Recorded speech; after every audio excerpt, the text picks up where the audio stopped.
What if your greatest strength is also your greatest threat? What if empathy, celebrated as a gift, is quietly consuming your soul? Today, we dive into the silent shadows behind emotional sensitivity, where compassion becomes possession. There is a silent danger that walks hand in hand with empathy. It is not the loud chaos of anger, nor the stormy violence of hatred. It is the quiet erosion of the self beneath the weight of feeling too much. When one is deeply attuned to the emotions of others, when one walks into a room and instantly absorbs the sorrow, the anxiety, the discontent without words spoken, this is not merely sensitivity. This is the psyche cracking open. This is the beginning of fragmentation. You see, the one who feels deeply does not always know where they end and the other begins. The psychic boundary becomes porous. The distinction between mine and theirs blurs. The individual becomes an emotional sponge, soaking up invisible energies, silent traumas, and unresolved fears of others. And yet, because this process occurs beneath conscious awareness, it is rarely seen as dangerous. On the contrary, society rewards such people. They are praised for being kind, generous, deeply understanding. But beneath the surface, a hidden sacrifice takes place. Imagine the soul as a mirror. When one is balanced, clear, and whole, that mirror reflects the self faithfully. But when one begins to internalize the fractured reflections of others, carrying pain that does not belong, emotions unspoken, traumas not processed, the mirror cracks. Little by little, the reflection distorts. The empath begins to lose their own face in the mirror. They are no longer themselves, but a mosaic of other people's wounds. And yet, they continue to give, unaware that they are losing something sacred with each encounter, their own psychic integrity. Empathy, in its purest form, is a bridge. It connects one human heart to another. It allows one to walk into another's inner world and return with understanding. But when that bridge has no gate, no keeper, it becomes a path for possession. Not in the theatrical sense, but in the psychological one. You become possessed by the feelings of others. You are no longer responding, you are reacting. You wake up heavy with dread and cannot explain it. You cry tears that are not rooted in your own story. You feel rage, sorrow, guilt, and despair. And yet, when you look inside for the source, you find only echoes. This is not compassion. This is psychic erosion. This is the soul bleeding through invisible cuts. When one lacks the awareness to differentiate between internal and external emotion, when one lacks the discipline to close the psychic gates, they become vulnerable to emotional contagion. Just as a virus spreads through the body, so too do foreign emotions infiltrate the psyche. And the empath, often unaware, assumes these feelings are their own. They carry them. They try to process them. They attempt to fix the unfixable. And in doing so, they weaken. It is a noble instinct, this urge to heal. But without structure, it becomes self-destructive. And here lies the tragedy. The very people who are most gifted in emotional perception are also the ones most likely to fall into this trap. They seek to alleviate the suffering of others, not realizing that in doing so without boundary, they become carriers of suffering themselves. They mistake martyrdom for love. They confuse burnout with compassion. And slowly, their own inner world becomes saturated with noise that is not theirs to carry. From a psychological perspective, this is fragmentation. The self becomes divided, overwhelmed by conflicting energies.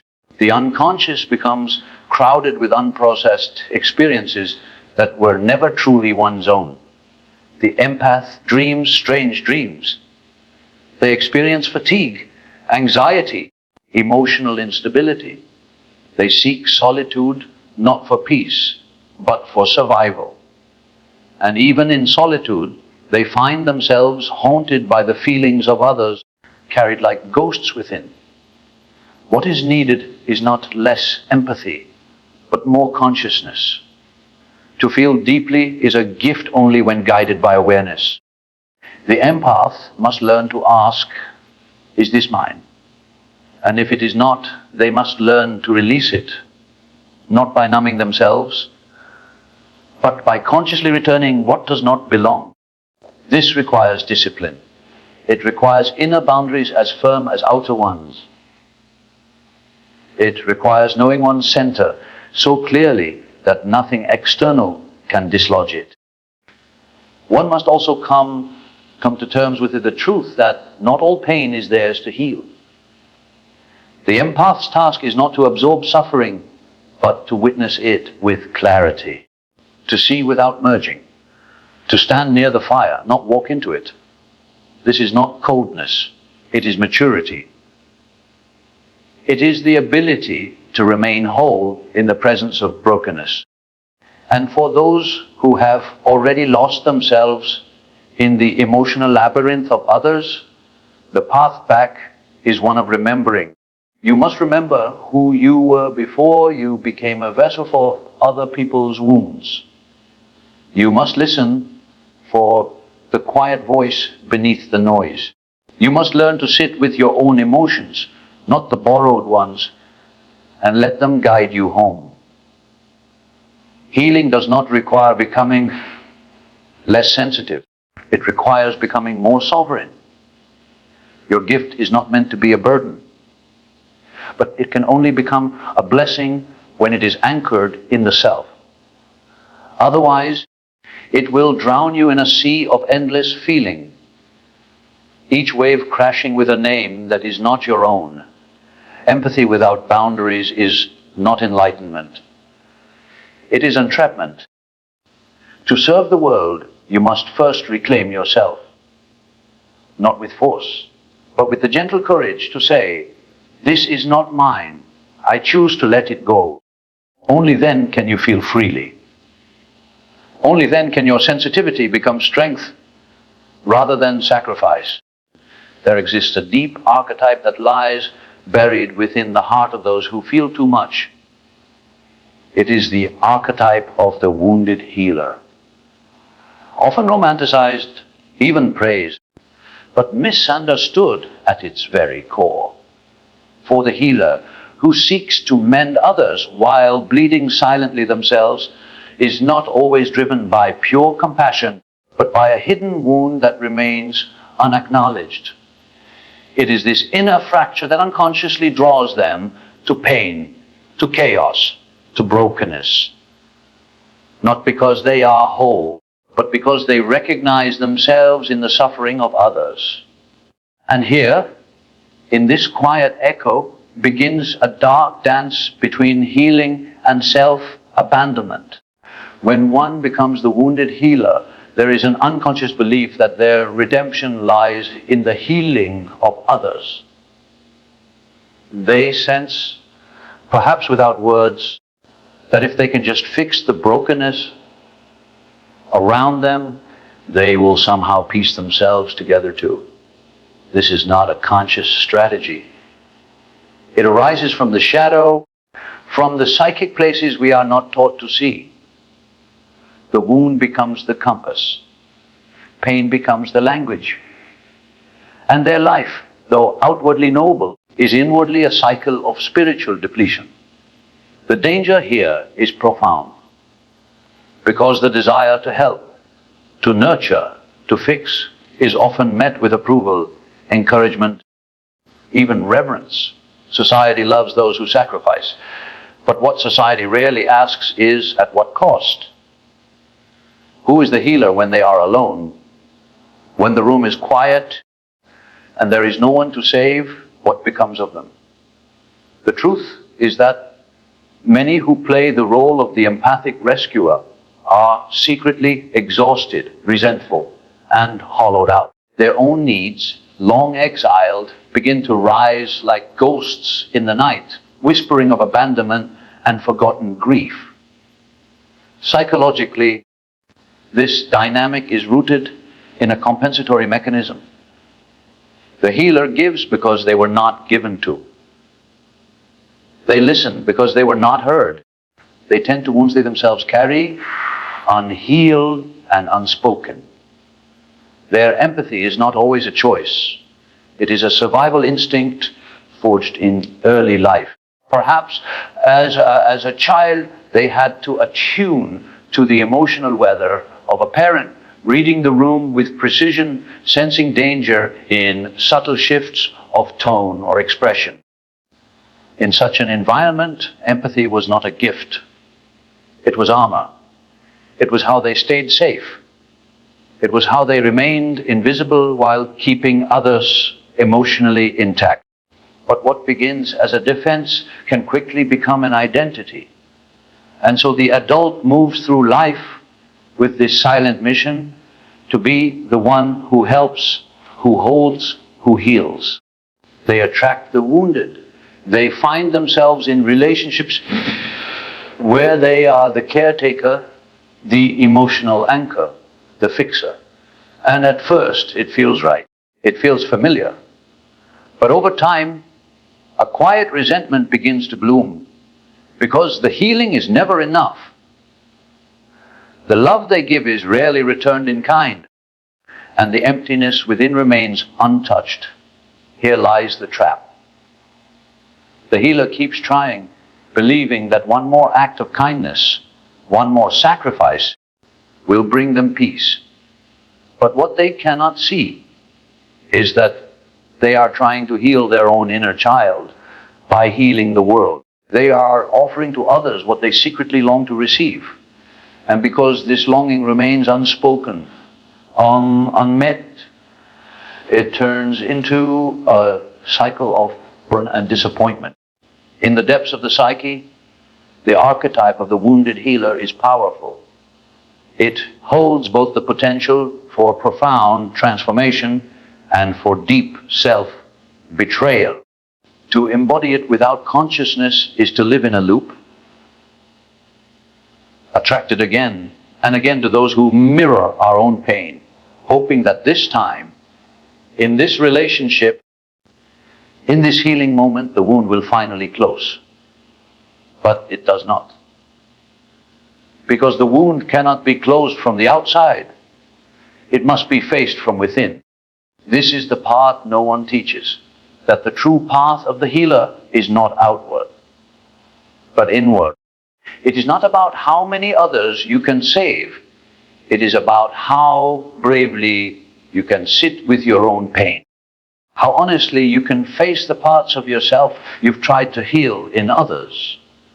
It is about turning inward, not as an act of selfishness, but of reclamation.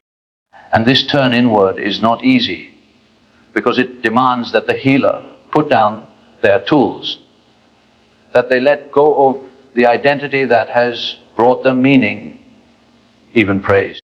It demands they face the terrifying question, who am I if I am not saving someone? And in that silence, in that pause, the true healing begins.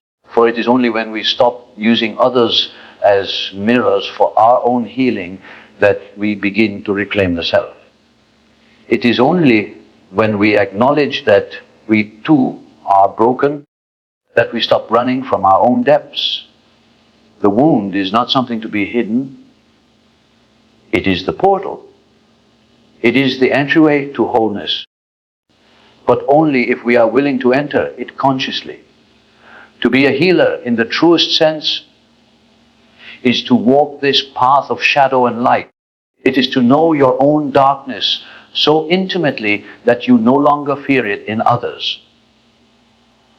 It is to recognize When your giving comes from love, and when it comes from lack, it is to offer compassion not as a currency, but as a state of being. And most importantly, it is to include yourself in the circle of your care.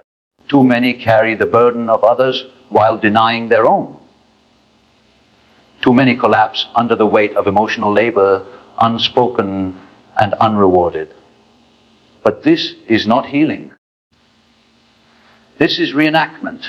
It is the past dressed in new clothing, the wound crying out through action instead of voice. And so the invitation is clear. To those who feel called to heal, pause. Look within. Ask yourself why. Ask yourself what you hope to find in the act of healing. Trace the thread of your empathy back to its origin. Was it born from joy or from pain, from abundance or from need? Do not abandon your gift, but bring it into the light. Let your healing come from a place of fullness, not fracture. Let your empathy include the one person you've always forgotten to save, yourself. The wound does not make you weak. It makes you human. But it is not your burden to carry alone, nor is it your responsibility to carry the wounds of the world in order to forget your own. Healing begins when the healer stops running and finally turns inward toward the place they once fled. There, in the silence, something ancient waits to be seen, to be held, and to be finally made whole when one allows themselves to feel deeply, when they open the door of the psyche to receive the suffering of others. They believe they are practicing compassion, and often they are. But there is a moment, imperceptible to the ordinary eye, where this compassion shifts into something more insidious, something unconscious. It no longer flows freely from a grounded self, but begins to blur the lines between the self and the other. And when that shift happens, when empathy becomes unconscious, it no longer heals, it possesses. This possession does not come with smoke or ritual. It arrives silently. It seeps into the heart disguised as care, as love, as moral obligation.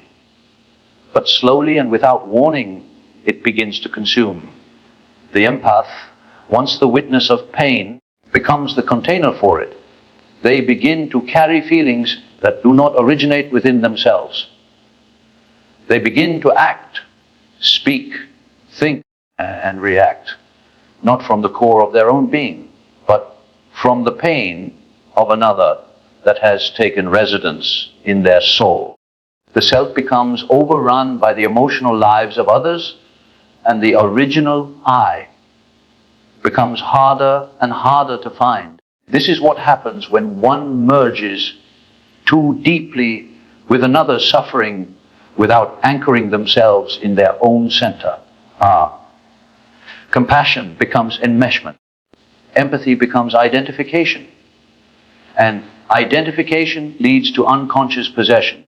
It is as if the soul of another has entered through the empath's open heart and made itself at home, pushing the original inhabitant further and further into the background. The empath begins to mistake the emotions of others for their own. They speak words not rooted in their truth, but in the longing, fear, or despair of those they are trying to help. Herein lies the danger. When one becomes possessed by the emotional content of others, they no longer serve as healers or guides. They become participants in the same psychic chaos they wish to alleviate. They drown in it. And in drowning, they lose all capacity to truly help. One cannot lead another out of the dark if they themselves cannot find the light. One cannot hold another's pain with clarity if they are gripped by confusion born from a misidentified self.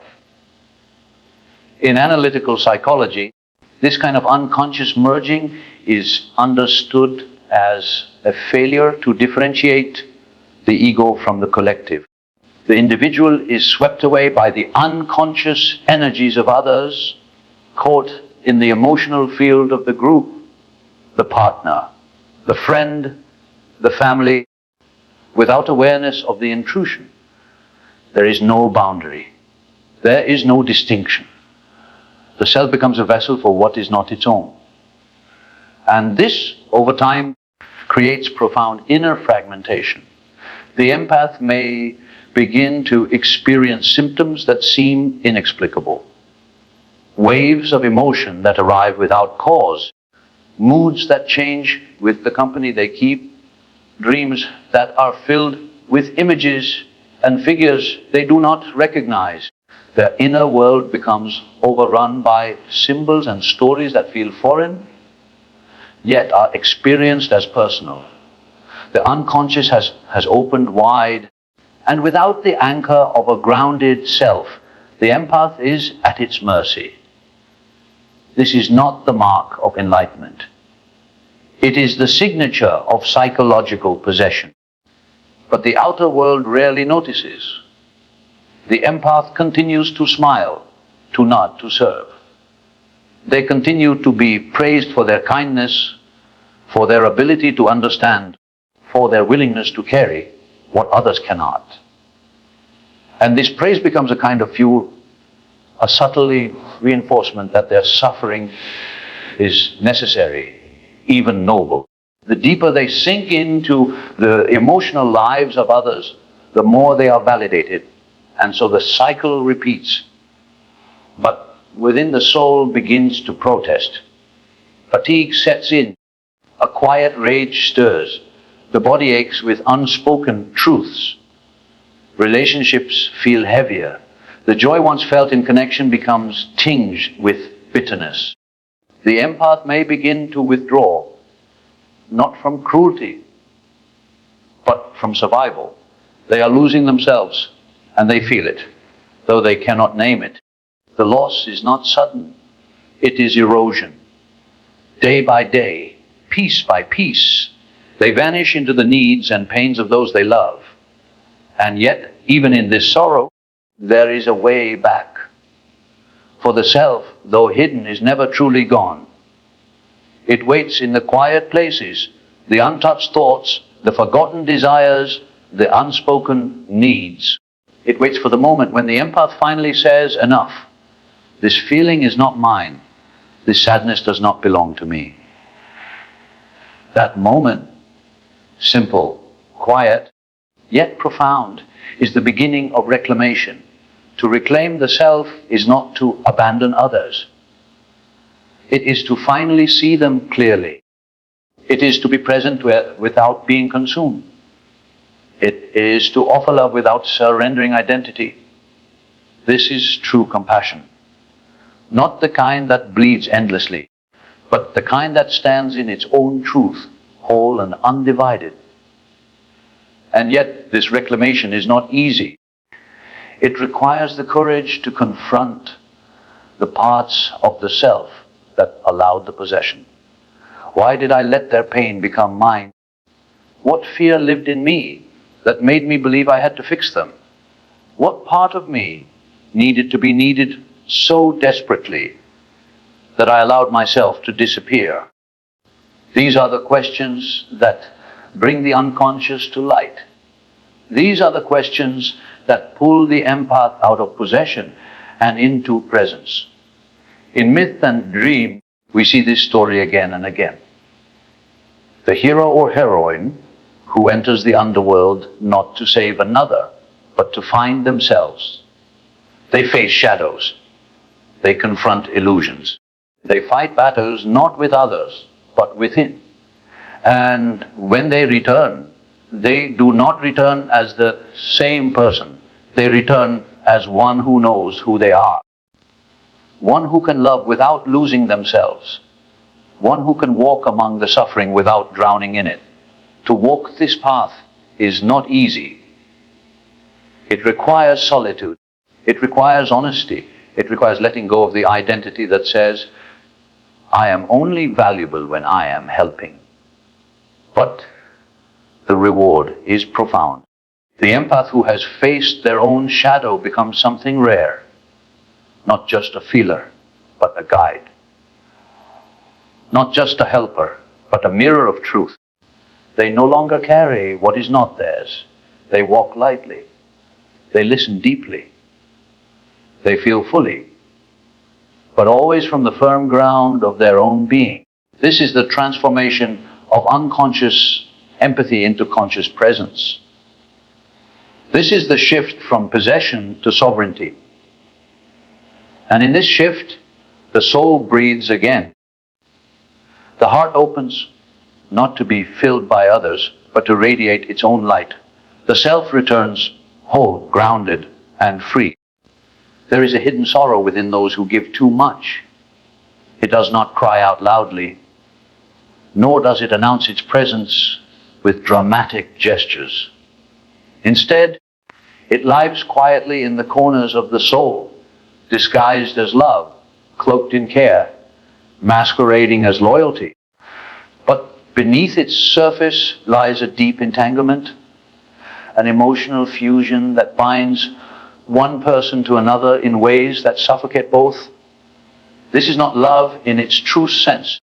It is codependency, the shadow form of compassion, where kindness becomes obligation and love becomes a tether instead of a bridge. The person who falls into this pattern rarely sees it coming. They believe they are simply being helpful, supportive. They listen when no one else does. They give when no one else will. They say yes even when their spirit cries out for a no. And slowly, almost imperceptibly, they begin to disappear. Their own desires are set aside.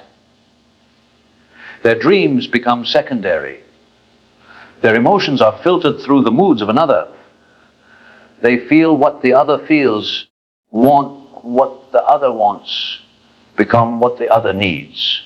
And in that sacrifice, they lose the thread of who they are. What is most tragic is that this pattern is often born from a noble impulse, the desire to love deeply, to connect, to matter. But when love is offered from a place of emptiness, it seeks to fill rather than to share. The individual gives, hoping unconsciously to be filled in return. They pour themselves into the other, not realizing that the cup they are trying to fill is already cracked. And in this unspoken transaction, I will fix you so I don't have to face my own brokenness. A painful loop is created. One gives, the other takes, and neither is truly seen. Psychologically, this is the collapse of the boundary between self and other. The ego, which serves as the container for individual identity, begins to dissolve under the weight of emotional over-identification. The codependent begins to live through the other, seeing their worth reflected not from within, but through their ability to be needed. Their entire sense of self becomes contingent on being of service. And so their love is no longer free. It becomes conditional, although they may not admit it. It whispers, I will love you if you need me. I will stay if you depend on me. I will be okay if you are okay. This is not love. It is fear wearing the mask of affection. And yet, this fear is not evil. It is ancient. It is often rooted in childhood, where the experience of love may have been inconsistent, conditional, or absent altogether. The child who had to manage the emotions of a parent to feel safe learns that love means giving up oneself. The child who was only praised for being helpful grows into the adult who cannot say no.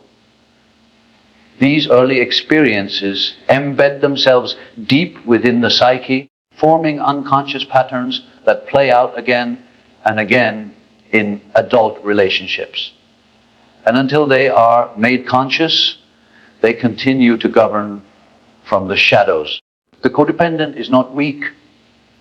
On the contrary, they are often profoundly strong, capable, and emotionally intelligent.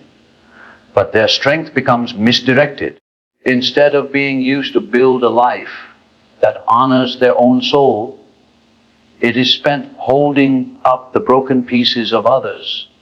And while this may look virtuous from the outside, it is, in truth, a profound abandonment of the self. For no one can thrive when their worth is tied to someone else's dysfunction. The tragedy deepens when the codependent begins to feel invisible, resentful, or even angry, but cannot understand why. They may tell themselves they are doing the right thing, being the bigger person, loving unconditionally.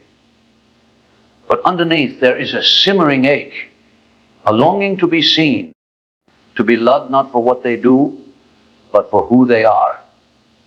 And yet, because they have so thoroughly trained the world to expect their constant giving, no one thinks to ask how they feel. The emotional labor they perform goes unseen, unrecognized. And the more they give, the more is expected. This cycle is not broken by giving more. It is broken by waking up. By daring to ask the question, what would happen if I stopped trying to fix everyone? Who am I outside of this role? These are terrifying questions, for they strip away the identity that has brought comfort. But they are also liberating, for they point the way to a life where love is no longer tethered to sacrifice.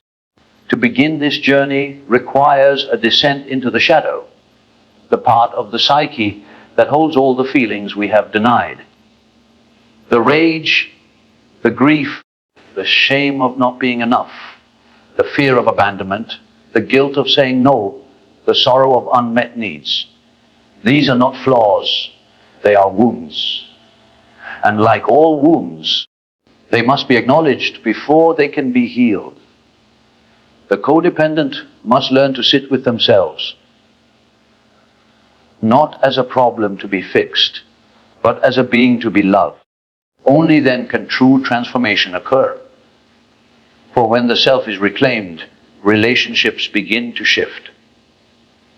The need to be needed dissolves. The compulsion to rescue fades. Love becomes cleaner, freer, less entangled. Boundaries emerge, not as walls, but as sacred spaces where both people can exist fully. And in this new space, intimacy deepens. Because when each person stands in their own wholeness, love is no longer about saving. It becomes about seeing. This is not a rejection of empathy. It is its evolution. True empathy does not require the loss of the self. It allows one to feel deeply while remaining grounded. It is the ability to be present with another's suffering without becoming consumed by it. And this kind of empathy can only arise when the individual is in right relationship with themselves. To those who find themselves always giving, always bending, always absorbing, this is your invitation, not to harden, not to shut down, but to return to yourself, to remember that you are not responsible for the healing of every wound, that your worth is not measured by your ability to suffer silently, that love does not require your abandonment. You are allowed to be whole. You are allowed to be held. You are allowed to exist for more than just the needs of others. And so the task is simple, yet profound. Begin to listen, not to the cries of those around you, but to the whisper of your own soul. What does it need? What has it been denied? Where does it hurt? And in answering these questions, intending to your own being with the same devotion you have offered to others, something miraculous begins to unfold. You return to yourself, not as a rescuer, not as a fixer, but as a human being worthy of love, just as you are. There are emotions you carry that are not yours. You feel sadness in moments of silence, tension when the room is still, guilt in situations that have no connection to your actions. You have long assumed these feelings were simply part of your sensitive nature, part of being open-hearted. But what if they are not truly yours? What if what you carry is not born of your own experience, but inherited from those who came before you? Passed down like heirlooms through blood silence and unconscious memory. This is not metaphor. It is psychic reality. The soul does not begin with birth, and it does not exist in isolation. We are deeply embedded in a collective fabric, and through it, we absorb far more than we know. The empath, in their heightened sensitivity, often becomes a vessel for ancestral pain. Long before they could name it, they were already swimming in waters filled with the unresolved emotions of their lineage. The unspoken traumas of mothers and fathers, the silent suffering of grandmothers and grandfathers, the buried grief of generations, all of it finds a place in the sensitive soul. Not because they asked for it, but because they are open, porous, receptive. They feel everything, and in the absence of awareness, they take it all in as their own. It begins in early childhood. A child picks up on a parent's sadness that was never talked about, but always present. A child senses the fear that lived in the family home, unspoken but thick in the air. They learn quickly not just how to adapt, but how to carry. They carry the mood of the parent, the tension of the household, the emotions that no one else will name. In doing so, they begin to internalize that love means bearing the unbearable. They begin to equate connection with the act of emotional absorption. And this becomes their unconscious contract with the world. I will carry what others cannot. But carrying what is not ours fractures the self. It clouds the inner world with feelings that have no root in personal experience. The empath may feel overwhelmed by grief, but find no source for it in their own life. They may be plagued by anxiety, but have no memory that explains its origin. They may recoil at abandonment, but have never been truly left. The rational mind cannot comprehend these experiences, but the soul knows. The soul remembers what the ego forgets. In analytical psychology, this is the work of the collective unconscious, the vast, inherited storehouse of human experience that we each draw from and contribute to. But even within that, we are specifically shaped by our ancestral line. The trauma that was not processed by one generation is passed to the next, not always through story or teaching, but through energetic and emotional imprint. We inherit not just eye color or bone structure, but emotional patterns, psychic wounds, and survival strategies. And until they are made conscious, they will repeat. This repetition is not punishment. It is invitation. The inherited wound appears in your life not to destroy you, but to be healed through you. You are not a victim of your family's past. You are the potential for its transformation. But you cannot transform what you do not see. And so, the first step is awareness to begin to differentiate between what is yours and what is not. To notice the feelings that rise within you and ask, where did this begin? Is this truly mine? Or did I inherit it from someone who never had the chance to name it? This inquiry is not easy. It often brings pain. Because to recognize that you carry ancestral trauma is also to confront the suffering of those who gave you life. It is to look at your parents not with blame, but with a compassionate understanding of their limitations. It is to recognize that they too were shaped by forces beyond their control. And this recognition can soften the heart, but it must also sharpen the mind. Because love alone cannot heal what continues to operate in shadow. We must bring these patterns into the light. For the empath, this often requires unlearning the reflex to carry. It means stepping out of roles they have held their whole lives, the emotional caretaker, the silent listener, the one who absorbs so others don't have to. It means creating psychic boundaries, not out of selfishness, but out of self-preservation. Because the healing of ancestral trauma does not happen by continuing to carry it. It happens by acknowledging it, by feeling it fully, and then by releasing it back to where it belongs. This act of release is not rejection. It is reverence. It is saying to those who came before, I see your pain. I honor your suffering, but I no longer need to live it. I will remember you not through your wounds, but through your strength to survive them. And in doing so, the chain begins to break. The pattern begins to dissolve. What was once passed down unconsciously is now transformed through conscious presence. But this is not a one-time act. It is a lifelong path, because the wounds of the ancestors do not disappear overnight. They rise again and again, asking to be witnessed, to be felt, to be integrated.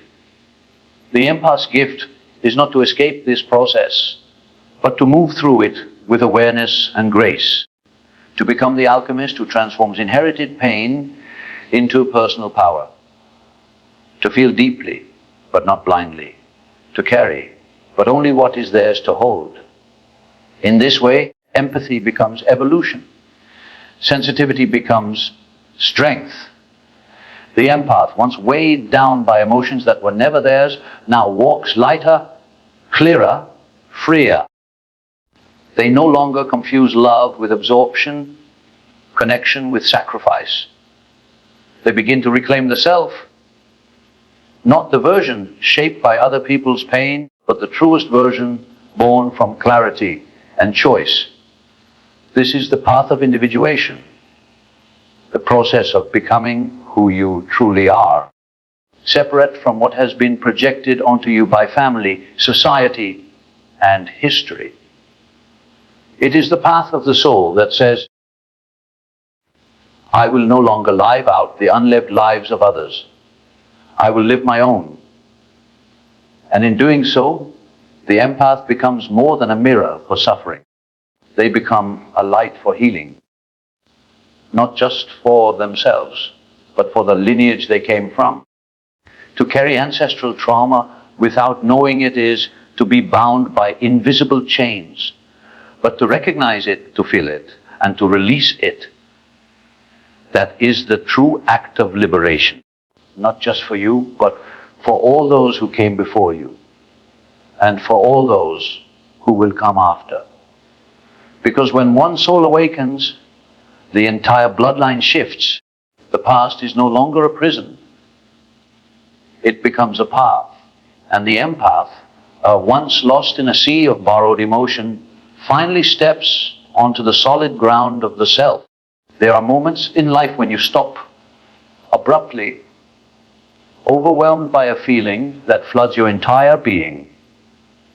And you ask yourself quietly, is this even mine? It is a strange sensation to be filled with sadness while standing in sunlight, to feel rage without provocation, to drown in anxiety with no name or face to attach it to. These moments, though subtle, carry profound psychological significance. They are not mere moods or fleeting waves of emotion. They are signs.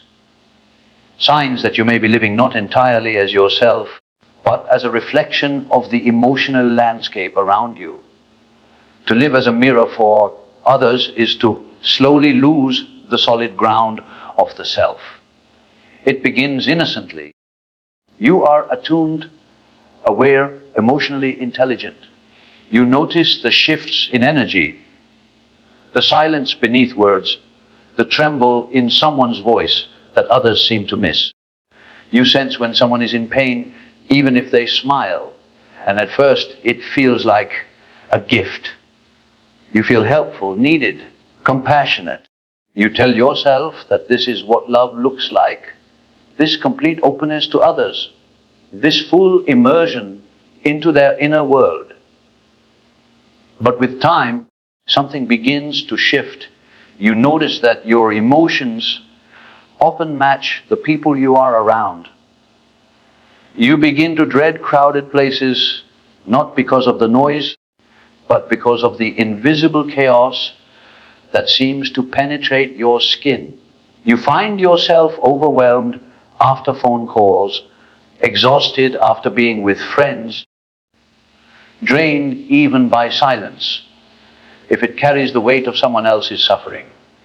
You carry it all silently and still call it love. What is really happening is that you are becoming a mirror, reflecting others so clearly that you can no longer see yourself. Your emotional boundaries have thinned to the point of translucence. You don't just understand people, you become them. Their moods become yours. Their unspoken grief becomes your burden. Their fears take root in your nervous system. And still, you smile, still. You say, I'm fine. But within you, the psyche begins to stir. It knows something is wrong. It knows you have strayed from the core of your being. It whispers through your dreams, through the heaviness in your chest, through the sudden tears you cannot explain. It is trying to call you home, not to the needs of others, but to your own essence. It is calling you back to the truth that empathy without boundaries is not compassion. It is a slow disappearance of the self. When you live as a mirror, you are not truly living. You are existing in response to the emotions of others. Your center shifts with their storms. Your clarity blurs with their confusion. Your joy dims under the weight of their despair. And because you are sensitive, because you care so deeply, you rarely question it. You assume this is your purpose, to feel what others cannot bear to feel. You become the container for their unspoken pain. But who then holds you?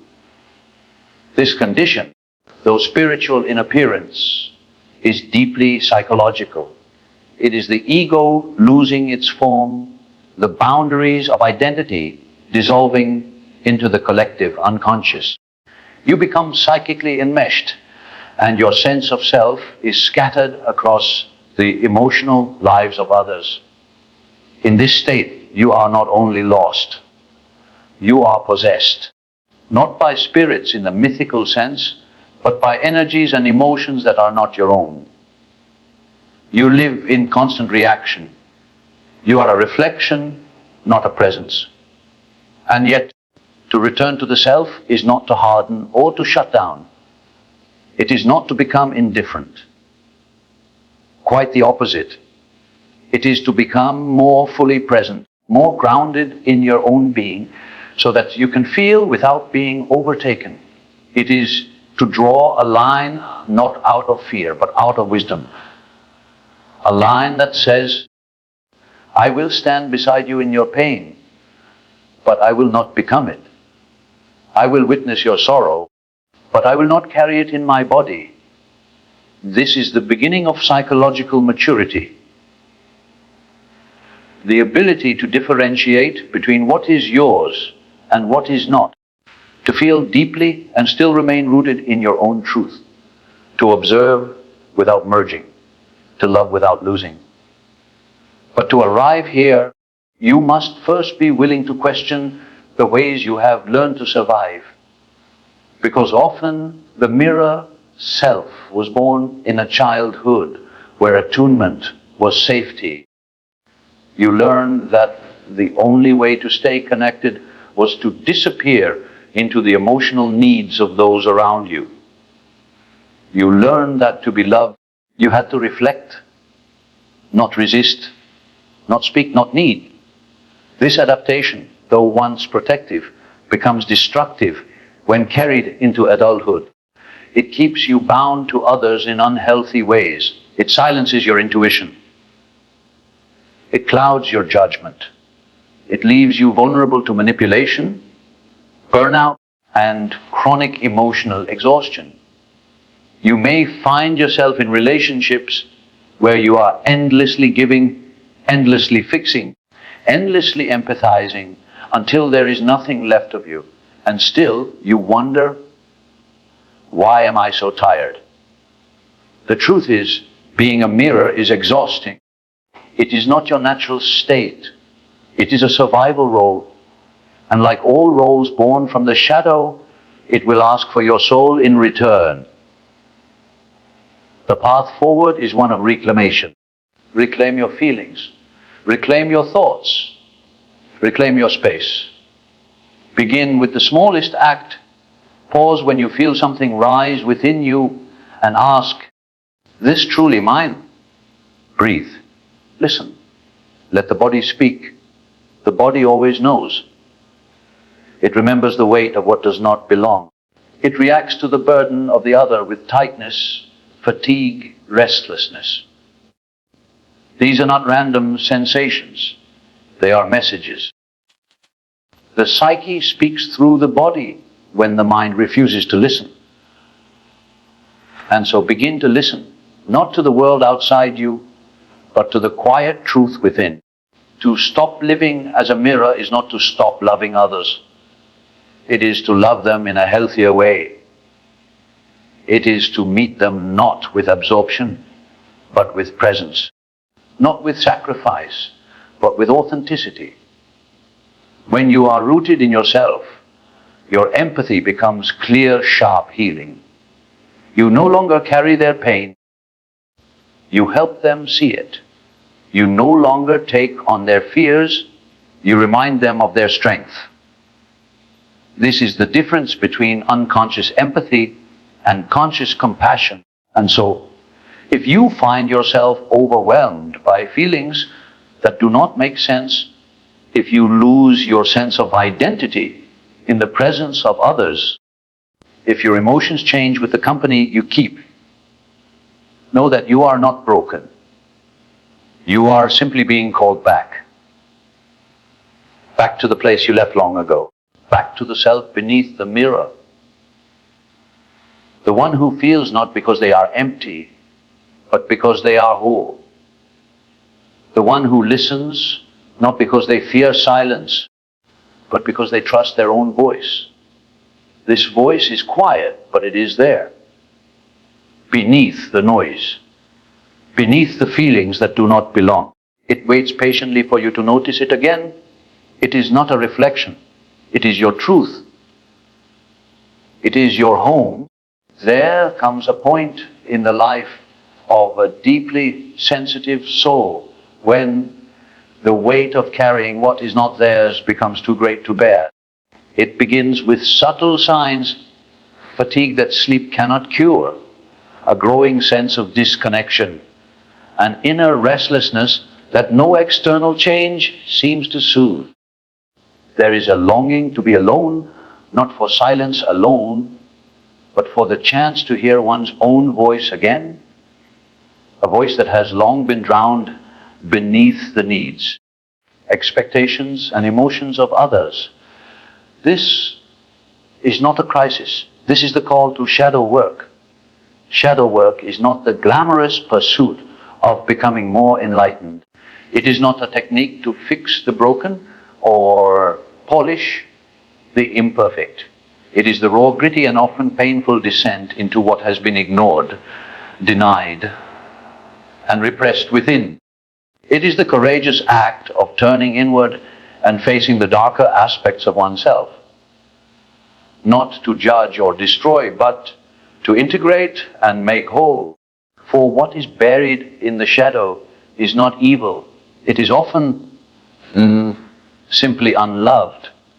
And for the empath who has spent a lifetime tending to others while neglecting themselves, the shadow is filled with abandoned pieces of the self crying out to be seen.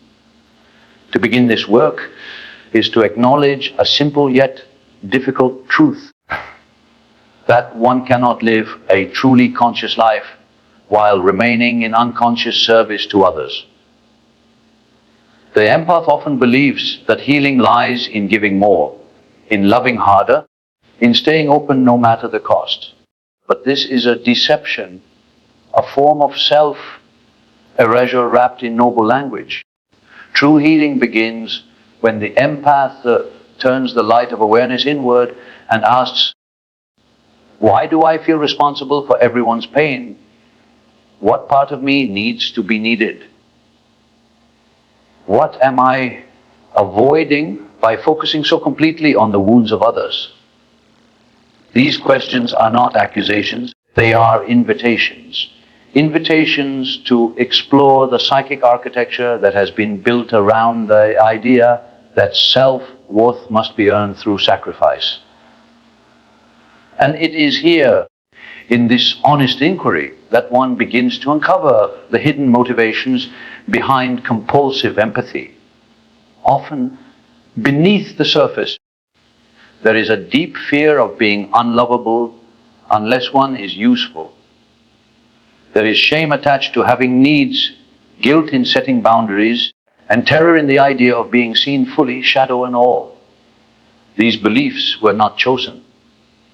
They were inherited or formed in moments of early pain. But now, as an adult, they must be questioned if one is to become whole. Shadow work is not linear. It is not a clean, predictable path. It is a spiral, often leading us back to the same wounds, the same stories, but with deeper insight each time. The empath may find, again and again, that they are drawn to brokenness. Not only because they are compassionate, but because something within them is unresolved. They may recognize that their kindness has sometimes been a mask for fear, their patience a cover for powerlessness. These realizations are not meant to induce shame. They are the beginning of freedom. Freedom does not come from perfection. It comes from integration. When the empath dares to sit with the anger they were told was inappropriate, with the envy they believed made them bad, with the resentment they tried to swallow, it does not destroy them. On the contrary, it makes them more human, more grounded. Each feeling, no matter how dark, carries wisdom. Anger may be the soul's cry for justice. Resentment may reveal chronic self-neglect. Fear may be the messenger pointing toward unhealed trauma. These are not enemies. They are parts of the psyche that have long been denied a voice. To welcome them is to begin the process of remembering, to gather the fragmented pieces of the self and invite them back into wholeness. This is the sacred task of shadow work, not to transcend the self, but to descend into it, to meet it fully. The empath, so attuned to others, must learn to become attuned to their own inner world with equal intensity. They must learn to feel their own feelings without shame, to name their own desires without apology, to speak their own truth even when it shakes. And yet, this path is not one of isolation. As the empath reclaims their shadow, they become more powerful, not less loving. Their empathy sharpens. It no longer leaks into codependency, but becomes a tool of clarity.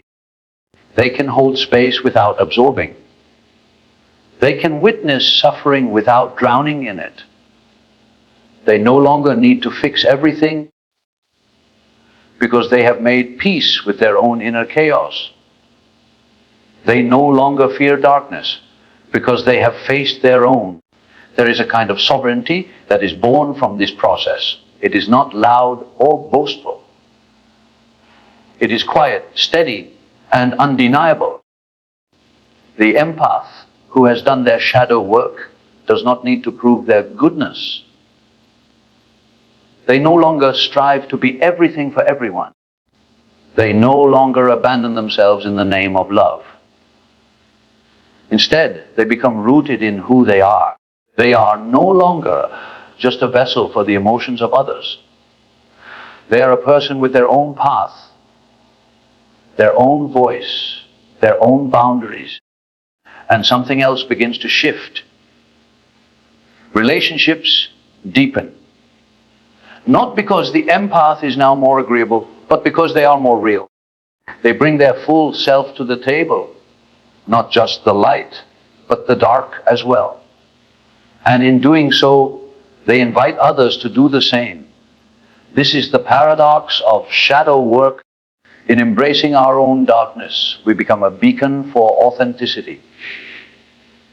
We create space where others can be honest too. No more pretending, no more pleasing, just presence, just truth.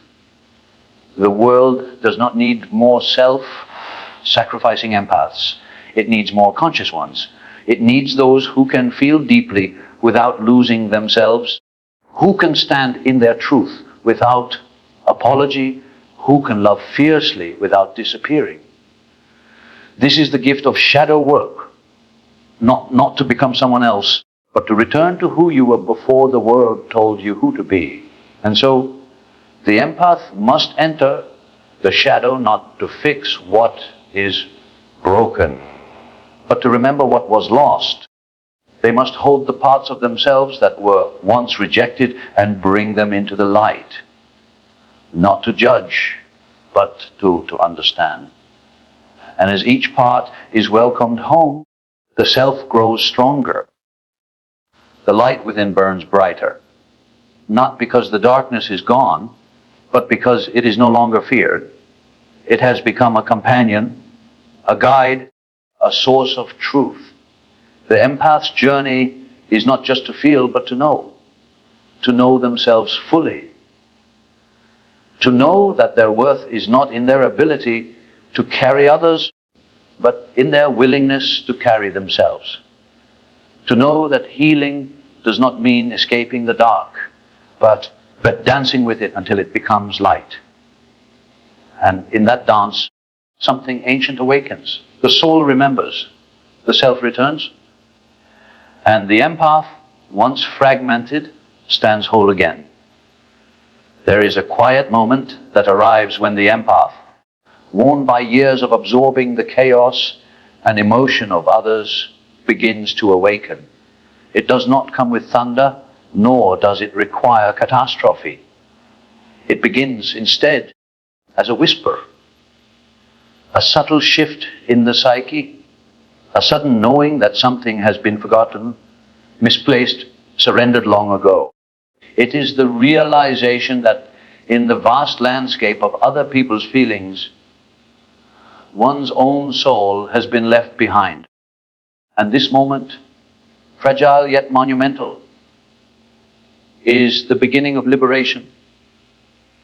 Not from others, but from the illusion that your worth is tied to your suffering. The journey of the empath is not simply about feeling deeply. It is about remembering who you are beneath all that you carried. And this remembrance does not come from more giving, more understanding, more silence. It comes from turning inward, not as an escape, but as a return. A return to the self, the truest, most sovereign part of you that was never meant to be eclipsed by the wounds of others. For too long, The empath has lived outwardly, scanning the emotions of the world, adjusting themselves like a chameleon to fit the needs of everyone else. But what they have not been taught is that healing does not come from merging. It comes from becoming. Becoming the one who no longer bends out of fear. Becoming the one who no longer disappears to be accepted. Becoming the one who can feel without fragmenting, love without losing, and care without collapsing. This shift is not selfish. It is sacred. It is the soul reclaiming its space in the psyche, declaring, I, too, deserve presence. The old narrative, the one that said, I must carry others to matter, begins to crumble. In its place, something more authentic emerges. A new story, grounded in truth rather than trauma, begins to unfold. And at the heart of this story is a simple but powerful knowing, I am allowed to exist as I am. This knowing is not born from ego, but from the deeper layers of the self. The part of us that is connected to the eternal, to the archetypal, to the divine. The self does not demand that we become less sensitive. It asks that we become more whole. It does not ask us to shut off our empathy, but to ground it in our own center. For only then can we be a light for others without burning ourselves to ash. In the language of the soul, this shift is an act of individuation. It is the process by which the unconscious is made conscious, the shadow is integrated, and the fragmented parts of the self are woven into a cohesive whole. It is the soul's journey from enmeshment to embodiment. The empath who once lived as a mirror begins to reflect not the emotions of others, but the clarity of their own truth. And with this clarity comes power. Not the power to control others, but the power to stand unshaken in the presence of their storms. The empath no longer absorbs every sadness, every fear, every unresolved tension. Instead, they learn to witness with compassion and respond with discernment. They know when to hold space and when to walk away. They know when to open their heart and when to protect it. They are no longer driven by the compulsion to rescue, because they trust that others are capable of healing themselves. This trust is not naivety, it is wisdom. It is the recognition that true love does not mean fixing. It means honoring the journey of another without sacrificing your own. And this honoring begins with the self. The empath who reclaims their identity learns to care for their own needs without guilt. They learn to speak their truth, even if it shakes their voice. They learn to prioritize their well-being, not as an act of rebellion, but as an act of reverence. The journey inward reveals truths that were long buried. The parts of the self that were silenced in order to maintain peace, the desires that were shelved to avoid rejection, the boundaries that were never formed because love was confused with self-erasure. And each of these truths, once brought into the light, becomes a piece of the soul returning home. To embody your own truth is the most radical act for the empath. It is to say, I will no longer dim myself to make others comfortable. I will no longer abandon myself in the name of harmony. I will no longer accept that love must mean pain. This is not defiance, it is devotion. Devotion to the self, to the sacred task of becoming who you were meant to be before the world taught you to shrink. In this new embodiment, empathy becomes refined. It is no longer a burden, it is a strength. You no longer lose yourself in the emotions of others, You hold your center as you meet them. You are no longer pulled into the undertow of every passing feeling. You become the still point in the midst of the current. Your sensitivity no longer isolates you. It connects you deeply and authentically, but without cost to your integrity. There is a certain peace that comes with this integration. It is not the peace of always being liked or of pleasing everyone. It is the peace of knowing who you are and standing in that knowing regardless of who walks beside you. It is the peace of no longer performing, no longer pretending, no longer sacrificing your essence for the illusion of belonging. And from this peace arises something even more powerful: presence. Real presence. The kind that can sit with another in pain without needing to fix it.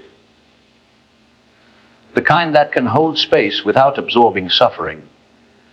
The kind that sees clearly, loves deeply, and moves freely. This is the gift of the awakened empath. Not just to feel, but to embody. Not just to love others, but to love oneself enough to live fully, wholly, unapologetically. The world needs this kind of presence. It needs those who have walked through the fire of their own shadow and emerged not as saviors, but as sovereign souls. It needs those who have turned their empathy inward and healed the places that once gave too much. It needs those who have learned that wholeness is not the absence of pain, but the courage to face it, integrate it, and live beyond it. And so the empath, once bound by the invisible chains of overgiving and self-forgetting, becomes something else entirely. Not hardened, but empowered. Not distant, but discerning. Not less loving, but more alive. They walk not in the roles assigned to them, but in the truth they have claimed for themselves. They no longer ask for permission to exist. They know they were born with that right. This is the journey, not out of empathy, but into it fully and consciously. Not away from others, but back to the self, so that connection becomes choice rather than compulsion. And in this conscious return, the empath is no longer just a reflector of emotion.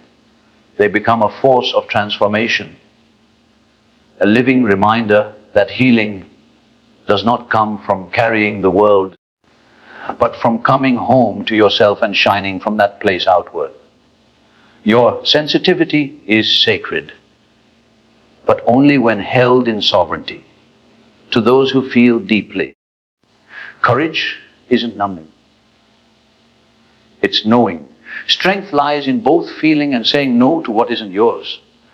So live your empathy, but anchored in self. That's where true healing, power, and freedom begin.